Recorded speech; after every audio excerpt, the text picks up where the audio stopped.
अस्सलाम वालेकुम, मैं हूं आपकी होस्ट सफ़िया अकील। आपको अपने प्रोग्राम टी टाइम में खुश आमदीद कहते हैं। आज की इस एपिसोड में हम आपकी मुलाकात कराएंगे एक बहुत प्यारी सी एक्ट्रेस और मॉडल से।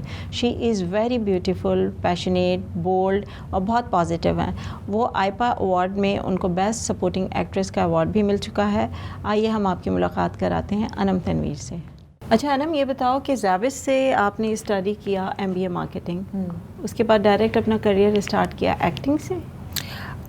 नहीं, मैं I went to ad agency JWT। वहाँ मैंने तकरीबन कोई 9-8 मंथ काम किया एंड देन पता नहीं बीच में आई रियलाइज के this job is not right for me and something was missing in that job, so I left it. उसके बाद I was working for another company that was a Kralon, and that happened when I was in the last year of my MBA.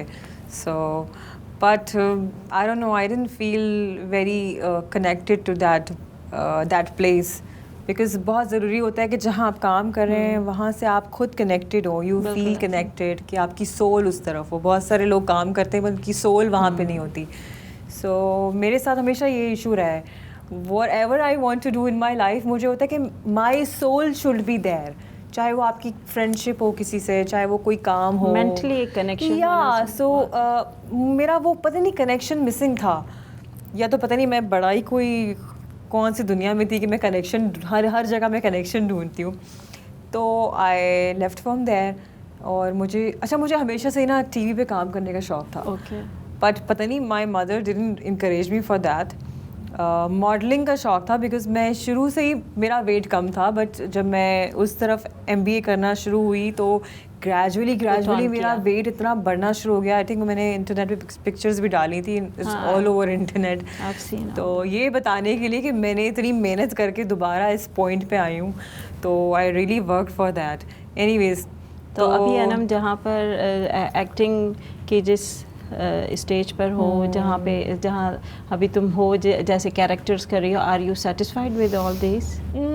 C satisfy तो नहीं होता इंसान, और मैं कहूँगी अगर मैं सेटिस्फाई हूँ तो नहीं, बिकॉज़ मैं हमेशा चाहती हूँ कि मैं ख़ुद के साथ मैं मैं आगे बढ़ूँ। हमेशा there is always room for improvement. तो मैं जो भी काम करती हूँ, मुझे तो हर अपने काम में ऐसा लगता है कि मैं और अच्छा कर सकती थी इसको।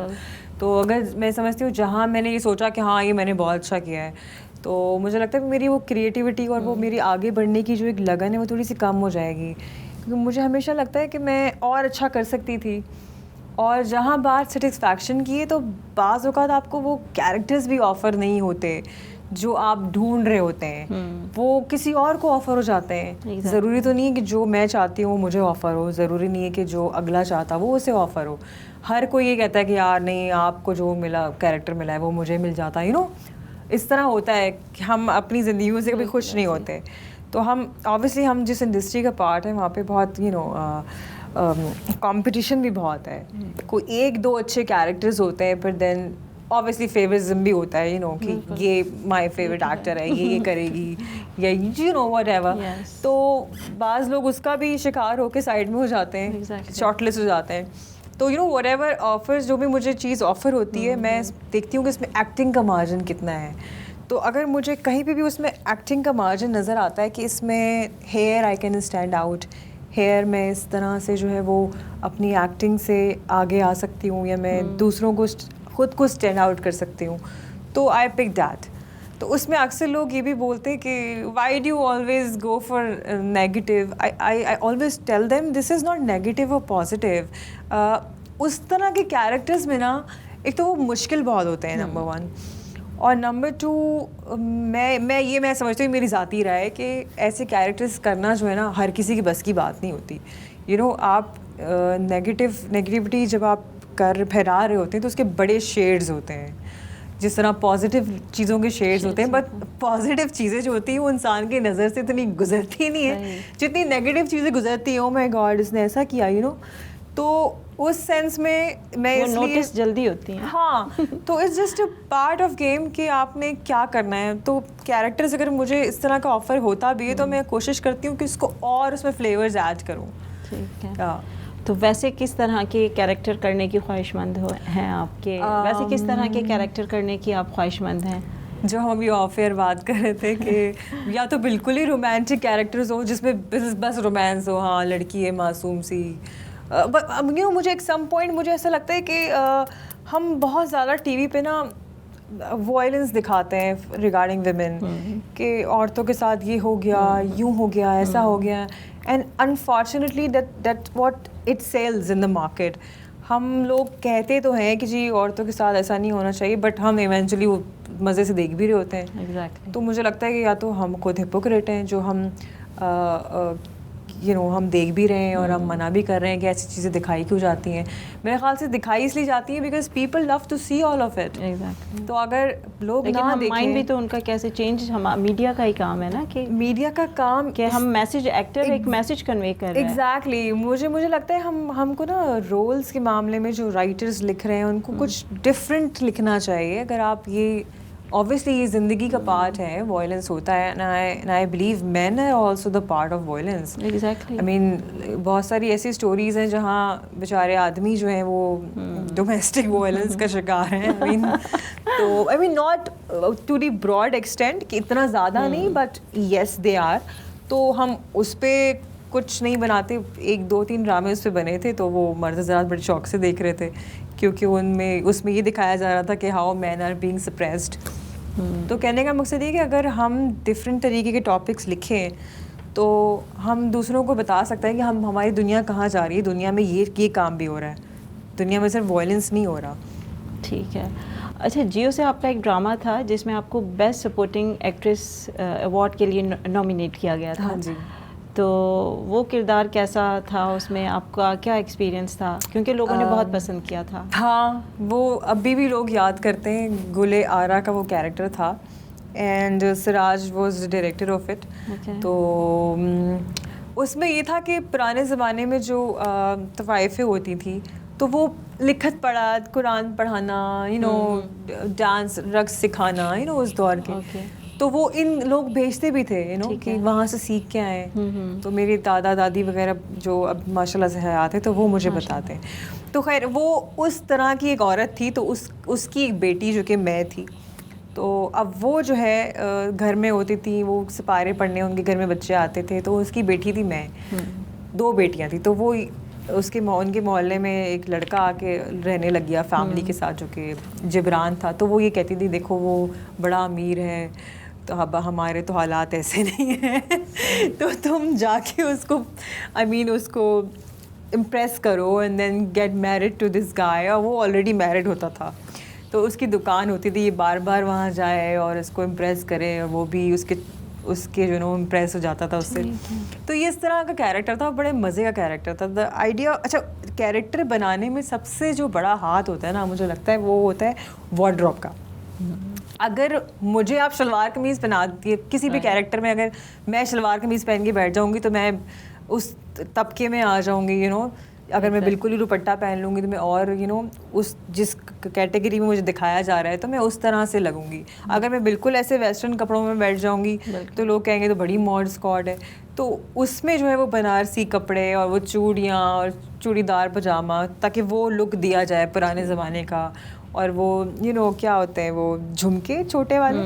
तो इस तरह की हमने वो कैरेक्टर बनाया था। वैसे अनम तो खुद कैसी है, अगर अपनी लाइफ की बात करें तो वेस्टर्न ईस्टर्न किस तरह की चॉइस क्या होती है, या इट डिपेंड्स ऑन ओकेजन? और अच्छा, मैं किस टाइप की हूँ, मुझे मेकअप करना बहुत बुरा लगता है सीरियसली। मैं the only time I am putting makeup on my face is when I am on TV, या फिर किसी की शादी हो, या फिर कहीं मैं बहुत कोई ज़रूरी जा रही हूँ, कहीं दावत में है। तो कॉलेज के ज़माने में भी आई रिमेंबर मैं काजल तक भी नहीं लगाती थी। तो मुझे इतना बुरा लगता था, मुझे लगता था कि क्यों तैयार हो रहे हैं जब ये अल्लाह ने आपको शक्ल दी है तो क्यों, मुझे कभी कभी ये होता है कि उलझन है ये। तो जब मैं इस फील्ड में आई, जब मैं आई स्टार्टेड एक्टिंग, तो उसमें तो मेकअप ये वो you know how it works, सबसे ज़्यादा मेकअप ही होता है। तो मुझे बड़ा वो अजीब लगता था, because this was not me. तो in my real life I am just very casual, मतलब टी शर्ट पहन के, ट्राउजर्स पहन के मैं चली जाती हूँ, कहीं पे भी चप्पल पहन नहीं रहा, और मेरे पास इतने कोई कपड़े हैं, मुझे लगता है कि मेरी आधी जो कमाई है वो कपड़ों में और खाने में। अच्छा। जो डाइट का खाना होता है, Okay. सीरियल्स हो गए, तो अंडे हो गए, देसी अंडे, तो ये बगैर नमक का मक्खन हो गया, यानी ये जो for मक्खन example। और देसी अंडे हैं वो नज़र भी आते हैं, क्योंकि तो आपकी जो स्पोर्ट्स एक्टिविटीज़ हम देख रहे होते हैं, बहुत ज़्यादा स्पोर्ट्स एक्टिविटीज़ में शुरू से क्या शौक था या बचपन से ही कोई स्पोर्ट्स एक्टिविटीज़ में है? मैं जो हूँ ना एज अ चाइल्ड में ना बहुत ज़्यादा साइकिल चलाना, मतलब छोटी सी भी तो जब मैं थी तो मैं बहुत ज़्यादा स्पोर्ट्स करती थी, लाइक साइकिल चलाती थी, पूरे मोहल्ले में साइकिल चला रही है बच्ची, और क्रिकेट खेलती थी। हमारे कजन्स आते थे सारे, तो हम छत पे क्रिकेट खेलना शुरू जाते थे। अच्छा। वो आगे बॉलिंग करा रहा है, कभी मैं बैटिंग करा रही हूँ, मैं भाग रही हूँ, वो आगे से वो, हाँ बड़ा मज़ा आता था। तो फिर बैडमिंटन हमने पूरा कोर्ट बनाया हुआ था ऊपर, तो बैडमिंटन खेल रहे हैं, बड़ा हमने बड़ी मस्ती की बचपन में। मूवीज़ देखती थी? बचपन में मूवीज़ या पढ़ाकू? बिल्कुल, मैं कार्टून देखती थी। अच्छा। और अच्छा, मेरे घर में जो है वो मेरे दादा वगैरह, वो उनका काफ़ी रुझान है पढ़ाई की तरह, वो किताबें ये वो। तो मेरे जो अब्बा हैं वो मुझे किताबें ला के दिया करते थे उर्दू की। हाँ, तो उन्होंने मुझे अंग्रेज़ी की कभी किताबें ला के नहीं दी, तो मुझे लगता है मेरी अंग्रेज़ी अभी भी थोड़ी सी कमज़ोर है। तो अच्छा, उर्दू की इतनी किताबें मुझे ला के दी उन्होंने कि मेरी उर्दू तो हो गई अच्छी, मतलब बहुत अच्छी नहीं हुई, अभी भी उर्दू जो खालिस और सलीस उर्दू है वो तो कोई नहीं बोलता, साफ बात है, वो बहुत गहरी और गाढ़ी उर्दू होती है जो हम में से कोई नहीं बोलता। बट इतना हो गया कि मैं जो मुश्किल लफ्ज़ थे उनको पढ़ सकती हूँ और बोल सकती हूँ। तो उर्दू मेरी बचपन से अच्छी थी, और उर्दू में मेरे अच्छे मार्क्स भी आते थे। ये हुआ मेरे साथ। ठीक है। हाँ, ओके है ना, ब्रेक का टाइम होता है, ब्रेक के बाद हम दोबारा इस कन्वर्सेशन को कंटिन्यू करते हैं, लेते हैं ब्रेक।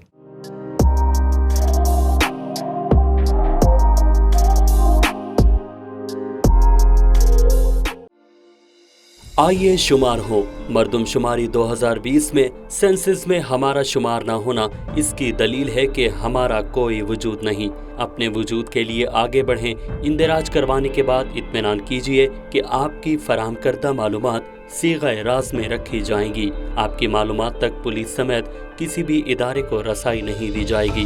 कानून के मुताबिक मरदमशुमारी की मालूमात आपको नुकसान पहुंचाने के लिए इस्तेमाल नहीं की जा सकती।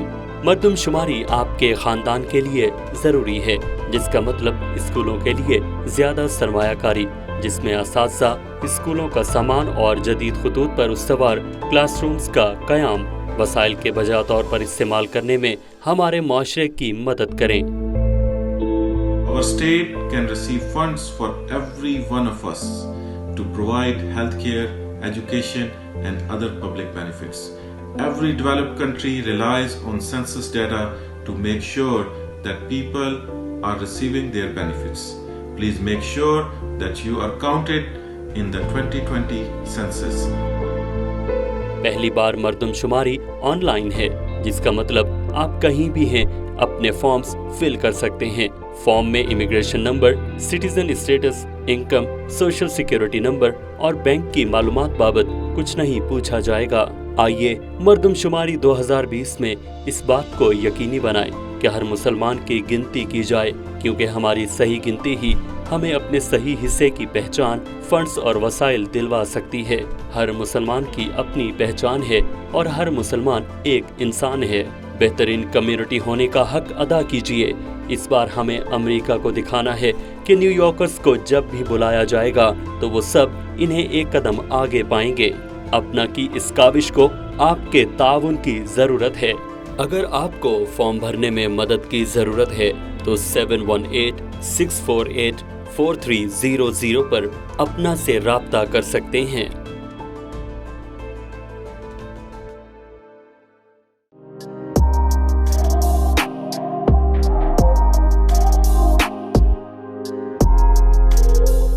Welcome back. हमारे साथ हमारी बहुत प्यारी सी गेस्ट मौजूद हैं, अनम तनवीर।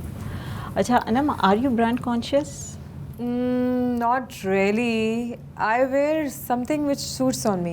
मतलब ऐसा आप कुछ पहने जो आपके ऊपर अच्छा लगे. बहुत सारे लोग ब्रांड्स पहनते हैं बट उन पे अच्छा नहीं लगता, उनको कैरी करना नहीं आता. I mean, so I don't think there is any point कि जब आपको कैरी नहीं करना आ रहा होता. Yes, I do wear brands sometimes, but ये कि मुझे लगता है कि इतने पैसे मैं क्यों ज़ाया करूँ. You know, lot of time आपको ब्रांड्स अच्छे लगते हैं बट महंगे भी बहुत होते हैं, तो फिर मैं सोचती हूँ कि ये पैसे मैं कहीं और यूटिलाइज़ कर लूँ. You know, ये पैसे मैं कहीं और लगा लूँ तो या सेव कर लूँ. तो इसके लिए अपने फ्रेंड्स को क्या टिप देना चाहेंगी?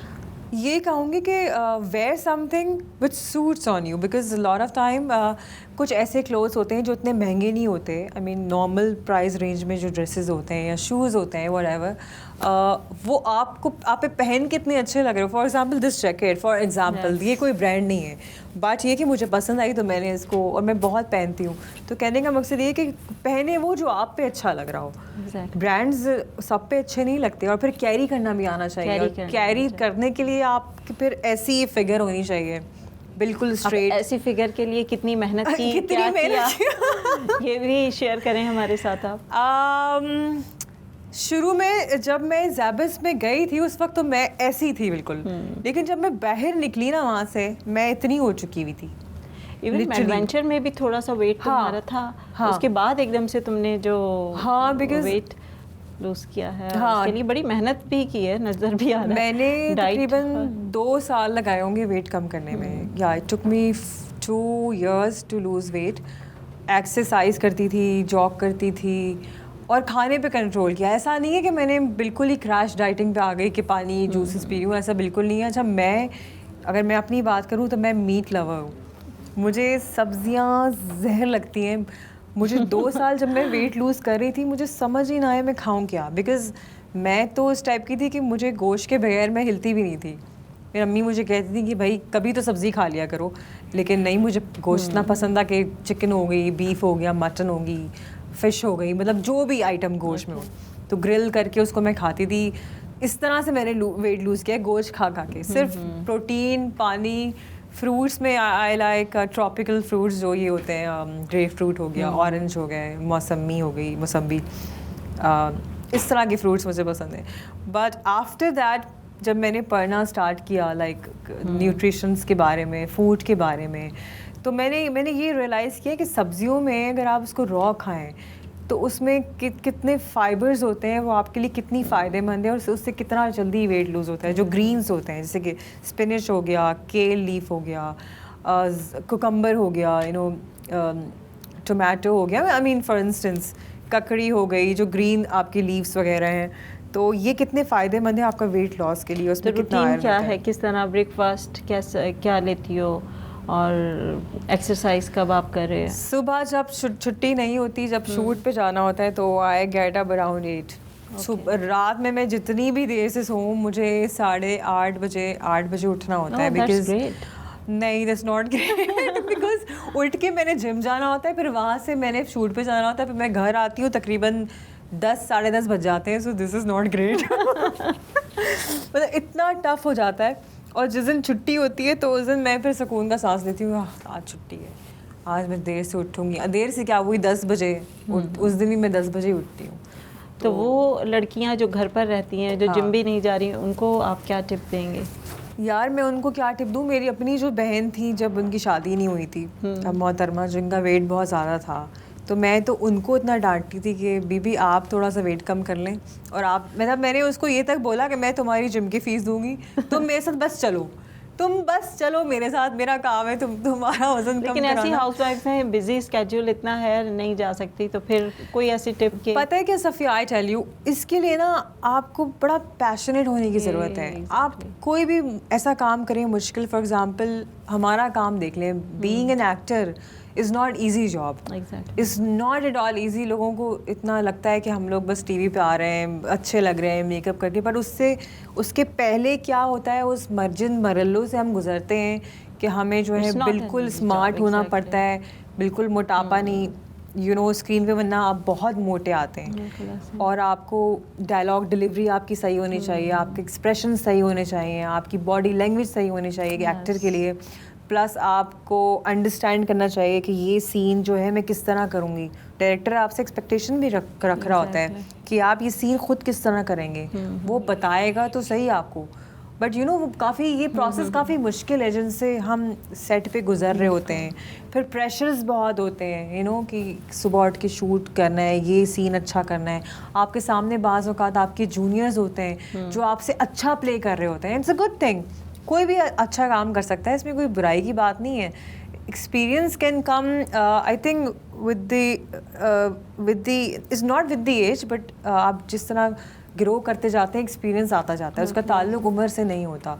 तो ये भी बड़ा प्रेशर होता है कि आपके सामने कौन एक्टर खड़ा हुआ है और आपको उससे अच्छा परफॉर्म करना है, बिकॉज स्क्रीन पर तो लोग देख रहे हैं ना आपको। Exactly. आपको तो पूरी दुनिया देख रही है। अगर चैनल स्विच करते हुए वो सीन आ गया जो आपने ख़राब किए हैं और वही आपके प्रोड्यूसर ने देख लिया या डायरेक्टर ने देख लिया या किसी और बंदे ने देख लिया, तो फिर तो आप गए।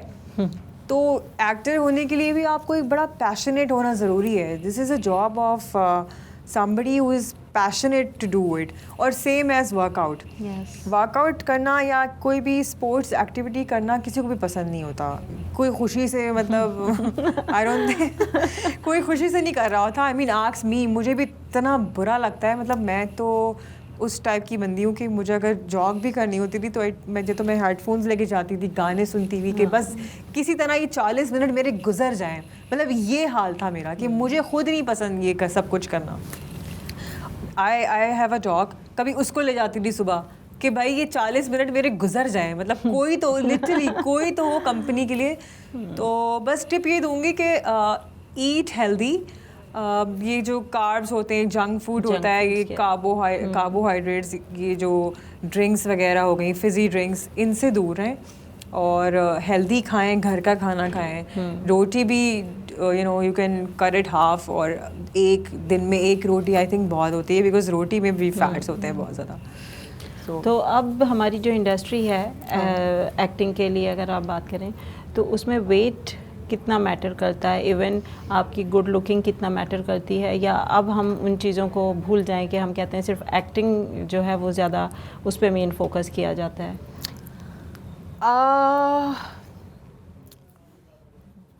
थोड़ा सा ट्रिकी सवाल है, बिकॉज बहुत सारे लोगों के अपने एक बनाए हुए पैरामीटर्स हैं। अगर मुझसे पूछा जाए तो मैं समझती हूँ हाँ, गुड लुक्स काउंट करते हैं, but in the end if you are an actor, आपकी ना एक्टिंग काउंट करती है।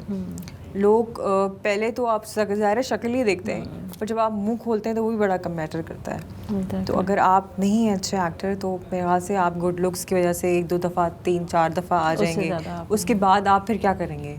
इन दी एंड जो है, आप अगर अच्छे एक्टर नहीं हैं तो डोंट थिंक, आई मीन बाहर की, मैं यहाँ की इंडस्ट्री की मिसालें नहीं दूंगी, बाहर की इंडस्ट्रीज़ में, बॉलीवुड में भी बहुत सारे ऐसे एक्टर्स हैं जो they are good looking, they come from a good family, उनके फादर्स, उनकी mothers there in the industry, but वो नहीं है अच्छे एक्टर, तो दे आर नोवेयर, और वाइस वर्सा। एग्जैक्टली। तो आपको अच्छा एक्टर होना ज़रूरी है। लाइक शुरू में जब मैं इंडस्ट्री में आई थी तो मुझे बिल्कुल एक्टिंग नहीं आती थी। मुझे खड़ा होना भी नहीं आ रहा होता था। बॉडी लैंग्वेज, मुझे डायरेक्टर बोलते थे आपकी बॉडी लैंग्वेज ठीक नहीं है। मैं उनसे कहती थी क्या मतलब बॉडी लैंग्वेज, बिकॉज हाँ, क्योंकि मैंने तो एकेडमिक्स की लैंग्वेज में बॉडी लैंग्वेज पढ़ी थी कि जब आप प्रेजेंटेशन दे रहे हैं तो ये होती है बॉडी लैंग्वेज, हाथ हिलाना, आई कॉन्टैक्ट, तो मेरे दिमाग में वो चीज़ थी। अब मैं उसको रिलेट नहीं कर पा रही थी ना कि एक्टिंग में बॉडी लैंग्वेज का मतलब क्या होता है। देन आई रियलाइज कि आपकी when you are acting, your body should be talking itself. जब आप गुस्से में हैं तो आपकी बॉडी का पोस्चर भी वैसा होना चाहिए। तो ग्रेजुअली फिर मैंने वो सारी चीज़ें सीखी। अच्छा, और इसके अलावा आप ये बताएं मुझे कि अभी क्वारंटीन में मैंने बहुत सारे आर्टिस्ट को देखा, मैंने बहुत सारे आर्टिस्ट की एक्टिविटीज़ भी देखी इंस्टा पे, रूटीन उनकी, कोई कुकिंग कर रहा है, कोई गार्डनिंग, कोई फैमिली के साथ टाइम गुजार रहा है। और what I observe about you know कि आप अपने फ्रेंड्स के साथ बहुत ज़्यादा टाइम गुजारते हो, आप उनके साथ बहुत बिजी हो।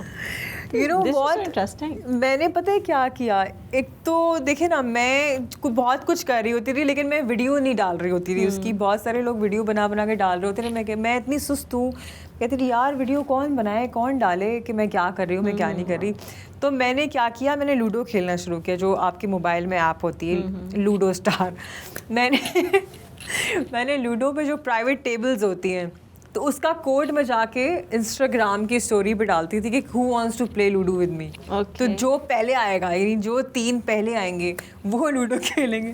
तो मैं अननोन लोगों के साथ लूडो खेल रही होती थी, तो मुझे बड़ा मज़ा आ रहा था। अब लूडो में भी अगर आप लूडो खेलें मोबाइल ऐप में, तो वो जो पार्टिसिपेंट्स होते हैं उसमें ऑप्शन होता है दे कैन टाइप चैट जो होती है, तो उसमें हर कोई लिख रहा होता था हमें आपका ड्रामा बहुत पसंद है, मेरा दिल मेरा दुश्मन, मेरी ख्वाहिश थी हम आपके साथ बात करें, हमारी ख्वाहिश पूरी हो गई, हम आपके फ़ैन हैं, मेरी अम्मी आपकी फ़ैन है। अब मैं इतनी एम्बैरेस होती थी, मैं इसको क्या जवाब दूँ, क्योंकि मुझे शर्म भी आती है। टाइम्स कोई मेरी तारीफ़ करता है मैं बिल्कुल ऐसी हो जाती हूँ चुप, मतलब अगर मेरी बोलती बंद करा रही ना, मेरी तारीफ़ शुरू करते मैं ऐसे हो जाऊँगी कि मतलब मैं क्या बोलूँ आगे से।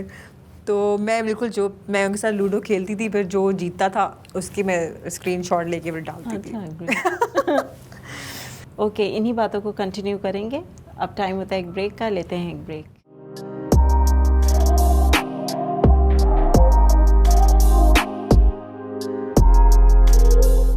अमेरिका को कोरोना वायरस ने हिला कर रख दिया है। तमाम सरकारी व गैर सरकारी दफातर, इदारे और कारोबार वक्ती तौर पर बंद। हजारों लोग हलाक और बेरोजगार। लॉकडाउन की वजह से लाखों अफराद घरों में महसूर होकर रह गए हैं। दूसरी कौमों की तरह पाकिस्तानी कम्युनिटी भी मुतहर्रिक। पाकोली न्यूयॉर्क के डायरेक्टर्स ने अपने कंट्रीब्यूशन के जरिए बिला इम्तियाज लॉन्ग आइलैंड के नादार, गरीब, बेरोजगार और ऐसे अफराद जो किसी माजूरी के सबब घर से बाहर नहीं जा सकते, उनके घरों के दरवाजों पर अपनी जानिब से मुफ्त राशन पहुंचाने का एहतमाम किया है।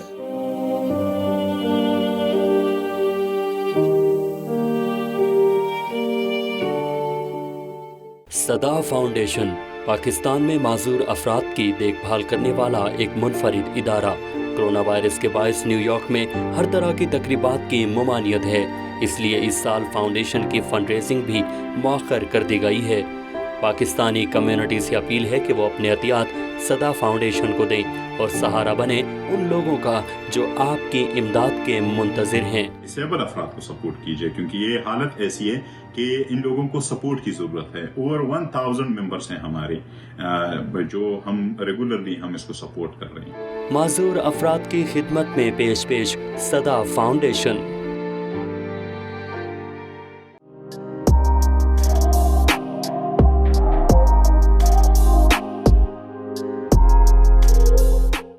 Welcome back. हमारे साथ हमारी बहुत प्यारी सी गेस्ट मौजूद हैं, अनम तनवीर। अनम, अभी जो आपका ड्रामा आ रहा है मेरा दिल मेरा दुश्मन, उसमें आपका किरदार बहुत पसंद किया जा रहा है, तो इस किरदार के बाद तो आपको बहुत सी ऑफ़र्स आ रही होंगी ड्रामों की? हाँ, फिल्म्स की ऑफ़र आ रही हैं, ड्रामों की तो 1-2 आई थी, बट बेसिकली मुझे 2 फिल्म्स ऑफ़र हुई हैं। बात ये जो अभी सारा कुछ चल रहा है कोरोना, उसकी वजह से जो है वो डिले हो गई हैं, बट इंशाल्लाह। अच्छा, फिल्म में जैसा कि मुझे पता है कि एक फ़िल्म में आप खुद ही बैकआउट कर गए थे, किसी मूवी की ऑफ़र थी आपको? Yes, I was offered a movie Kataksha, which was some horror sort of a movie. तो उसमें बस कुछ मामलात नहीं बन पाए, कुछ बजट्स के इश्यूज़ थे, कुछ और इश्यूज़ थे, तो I just told अबू लहा की फिल्म थी, तो मैंने उनको कहा कि हम अच्छे कॉलीग्स हैं और हम आइंदा काम करेंगे। बट हाँ, मेरा दिल मेरा दुश्मन आई थिंक मैंने इस रोल के लिए ऑनेस्टली बिल्कुल भी सोचा नहीं था कि मैं इसको किस तरह से करूँगी।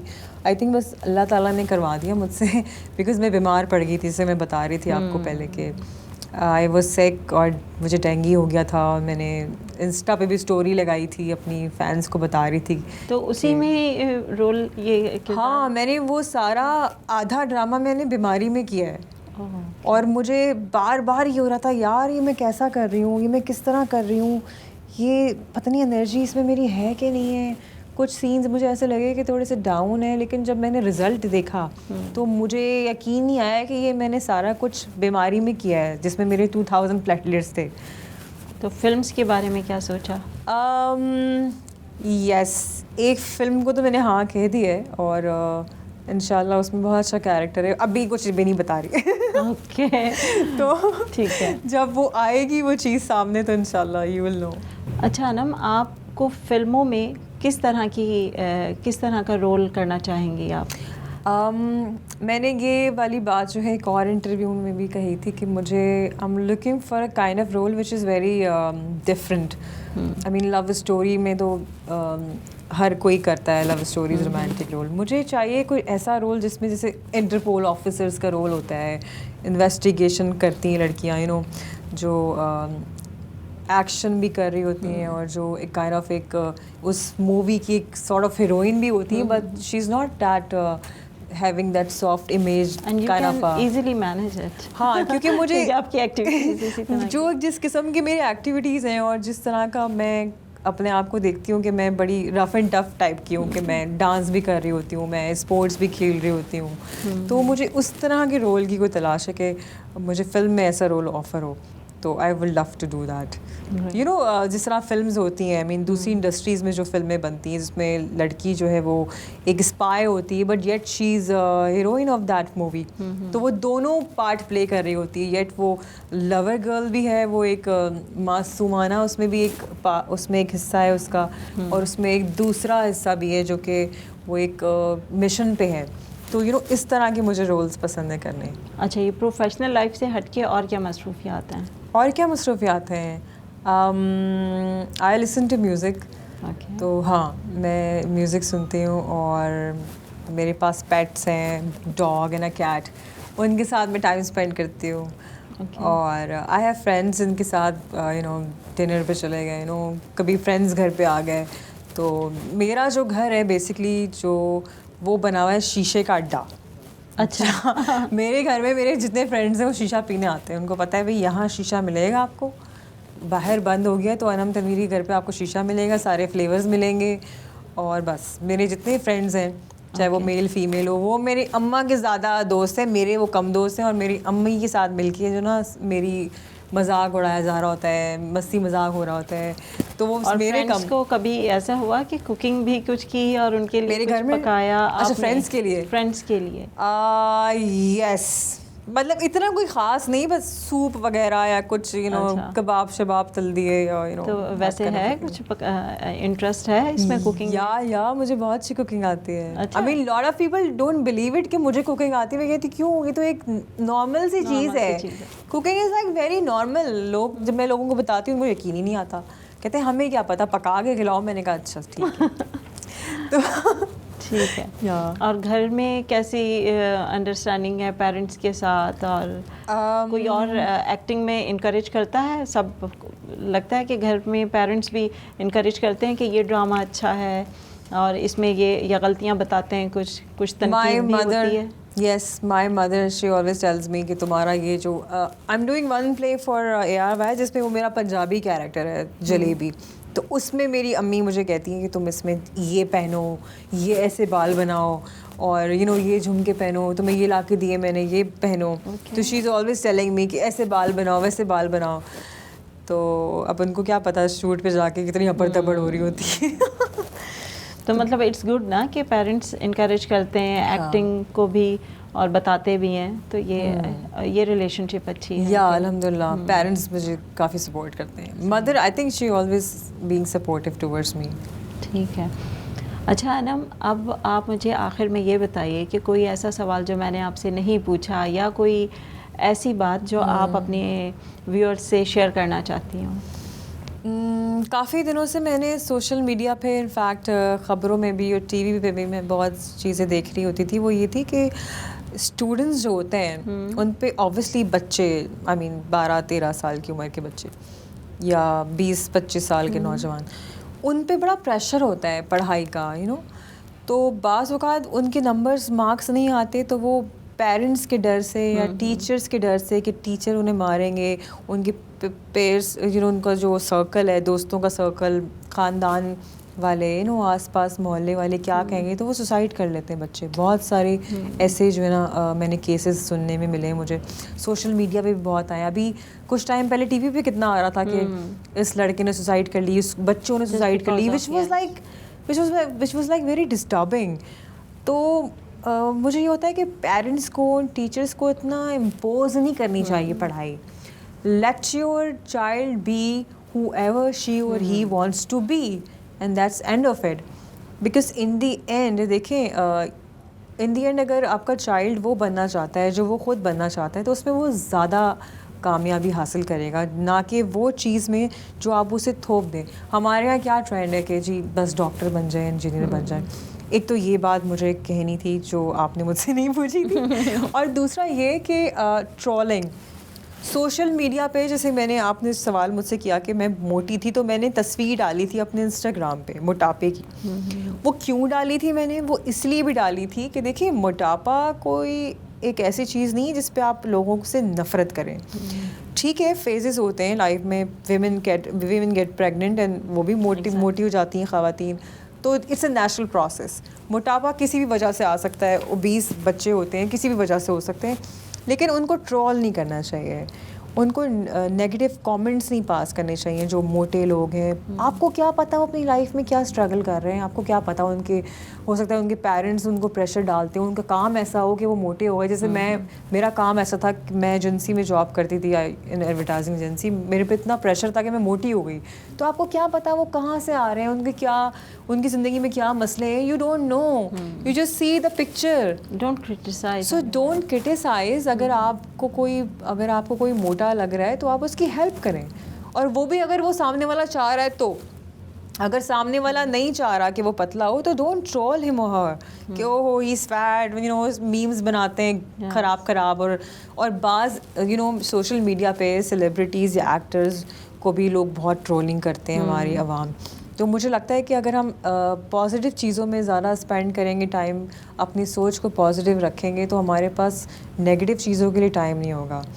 तो ये मुझे एक बात करनी थी कि trolling can leads towards suicidical intentions, कि लोग इतना प्रेशर में आके सुसाइड कर लेते हैं। अगर आप किसी को इतना ट्रोल करेंगे, आपको नहीं पता वो अपने साथ क्या गलत कदम उठाए, बिकॉज लोग सेंसिटिव होते हैं। जिस तरह स्टूडेंट्स हैं, दे आर सेंसिटिव, उनको अगर आप इतना मार्क्स की दौड़ में भगाएंगे, तो हो सकता है उनके मार्क्स इतने ना आए और वो गलत कदम उठा लें, ड्रग्स में पड़ जाएं, सुसाइड कर लें खुदा ना ख्वास्ता। तो यू डोंट नो कि अगले की क्या जर्नी है, अगला किस घर से आ रहा है, उसकी क्या प्रॉब्लम्स हैं, उसकी फाइनेंशियल प्रॉब्लम्स हो सकती हैं, कुछ भी हो सकता है, वो कहाँ से गुजर रहा है, किन हालात से। तो ट्रोल करने से पहले इंसान को सोच लेना चाहिए कि अगले की भी एक ज़िंदगी है। आप तो हंसी मजाक उड़ा के निकल जाएंगे, विच इज़, मुझे लगता है कि मोरली ये चीज़ ठीक नहीं है। और खैर मैं रिलीजन पे तो बात नहीं करूँगी, वैसे भी हमारा रिलीजन इस बात की इजाज़त नहीं देता कि आप किसी का मजाक उड़ाएं, किसी को हर्ट करें by your words. Lovely message आना। Thank you, we had wonderful conversation. Thanks. तो अब वक्त होता है कि हम अपने प्रोग्राम से इजाज़त चाहें। इंशाल्लाह ताला नेक्स्ट एपिसोड में नए गेस्ट के साथ फिर हाजिर होंगे। Thank you.